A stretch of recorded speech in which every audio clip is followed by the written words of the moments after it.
हाय Cancerians, happy new year. कैसे हैं आप लोग? मैं आप लोगों के लिए टैरो रीडिंग लाई हूँ from 1st Jan to 10th Jan 2025। तो देख लेते हैं क्या है आप लोग के लिए मैसेजेस। और ये एक जनरल रीडिंग है तो ये सबके साथ रेजोनेट नहीं करेगी। ये जेंडर स्पेसिफिक भी नहीं है, मेल और फीमेल दोनों के लिए ही है। Okay, love messages for cancer. Cancer यानी कर्क राशि। कर्क राशि वालों के लिए लव मैसेजेस हैं, एंजल्स प्लीज गाइड करें कैसी रहेगी इनके लिए love life 1st Jan to 10th Jan 2025।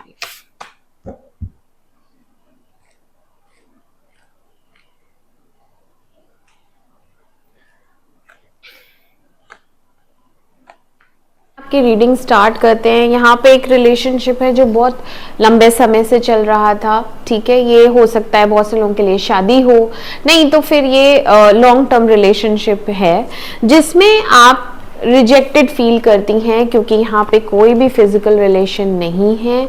यहाँ पे आपको फील होता है कि ये इंसान मुझे शायद पसंद नहीं करता। अगर ये आपकी मैरिड लाइफ है तो आप अपने हस्बैंड से, और अगर आप मेल हैं तो आप अपनी वाइफ से ऐसा फील करते हैं कि ये मुझे पसंद नहीं करती है और ये शादी ज़बरदस्ती चल रही है। ठीक है, जिस वजह से आप बहुत पेन में रहते हैं, आप हील नहीं कर पा रहे हैं, आपकी समझ में नहीं आ रहा है। हाँ, आप बहुत ज़्यादा डायलेमा में रहते हैं, आपको समझ में नहीं आ रहा कि मैं ये रिलेशनशिप में आगे बढ़ूं या इस शादी का क्या करना है। और अगर ये शादी नहीं है तो भी एक लॉन्ग टर्म रिलेशनशिप है, एक कमिटेड रिलेशनशिप है जिसमें आप इस इंसान को एज अ वाइफ या एज अ हस्बैंड ही ट्रीट करती हैं, क्योंकि बहुत ज़्यादा प्यार है, प्यार बहुत है, बट अंडरस्टैंडिंग प्रॉब्लम, यहाँ पे मिसअंडरस्टैंडिंग्स बहुत ज़्यादा है, कुछ क्लैरिटी नहीं है, बातचीत नहीं होती है, बहुत टाइम तक ब्लॉक ही रहती हैं आप।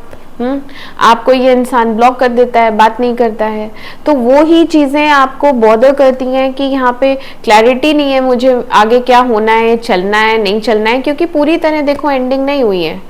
यहाँ पे आपने इस एंडिंग को एक्सेप्ट किया नहीं है, हालांकि ये टूटा है, ये टूट चुका है, बातचीत नहीं है अभी जैसे लास्ट ईयर गया है तो। बट चैरियट आया है तो यहाँ पे एक डिसीजन जरूर लेंगी आप, एक डिटर्मिनेशन है, डिसीजन है कि मैं अब आगे बढ़ूं। जो भी डिसीजन आप लेंगी वो बहुत पॉजिटिव होगा, एक फॉरवर्ड मूवमेंट है यहाँ पे, और एक न्यू बिगनिंग दिख रही है। एस ऑफ वॉन्ड्स है, या तो ये न्यू बिगनिंग आपके काम में है, या फिर आप कोई नया जॉब ज्वाइन कर रही हैं या बिजनेस स्टार्ट कर रही हैं, क्योंकि S of wands is like starting something new in job या फिर आपका काम हो सकता है। ठीक है, एस ऑफ वॉन्ड्स आया है तो आप अपना ये लव लाइफ जो मैसी है इसको किनारे करके आप अपना नया काम कुछ स्टार्ट करेंगी। एंड जस्टिस आया है, प्रकृति आपका साथ देगी, प्रकृति आपके साथ न्याय करेगी।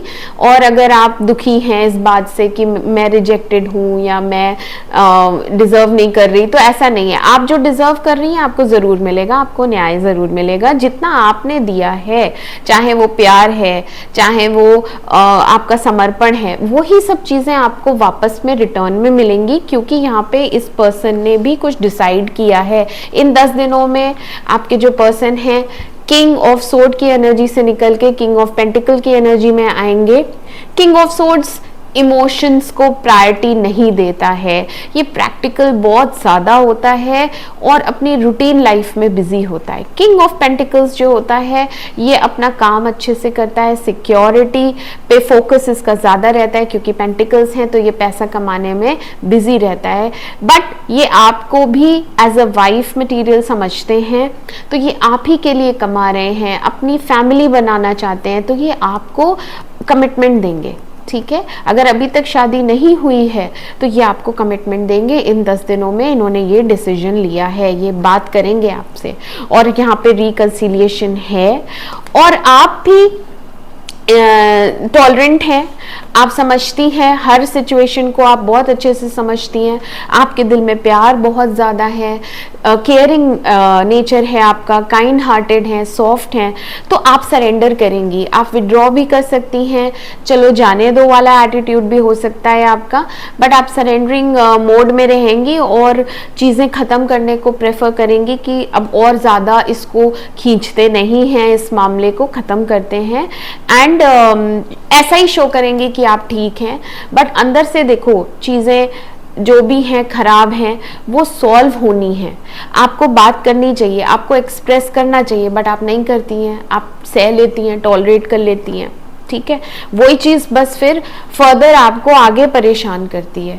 इसलिए प्रकृति कह रही है कि आप अपनी सैड एनर्जी से निकलो, आप अपनी सैड एनर्जी में मत रहो, स्टक मत रहो। आप निकलना चाहती हैं बट आप निकलती ही नहीं हैं। मीनवाइल जो आपके पर्सन हैं वो आप पे को डिपेंडेंट हैं। को डिपेंडेंट इन द सेंस आपकी उन्हें बहुत ज़्यादा ज़रूरत रहती है। अगर आप नहीं रहती तो वो अकेला फील करते हैं और ग्रो नहीं कर पाते हैं। उन्हें लगता है कि बस ये होनी चाहिए मेरे साथ। तो जैसे ही आपका साथ मिलता है वो इंसान ग्रो करता है, स्टेबल होता है अपनी लाइफ में, है ना। तो आपसे स्टेबिलिटी बहुत है, आपको वो एडमायर बहुत करते हैं, ऐसा देखते हैं, वो आपको पसंद बहुत ज़्यादा करते हैं, इनोसेंट लगती हैं आप उनको बहुत ज़्यादा। तो यहाँ पे ये आएंगे, फ्यूचर प्लानिंग है, मैंने कहा ना कमिटमेंट, बहुत से लोग यहाँ पे कमिटमेंट देंगे।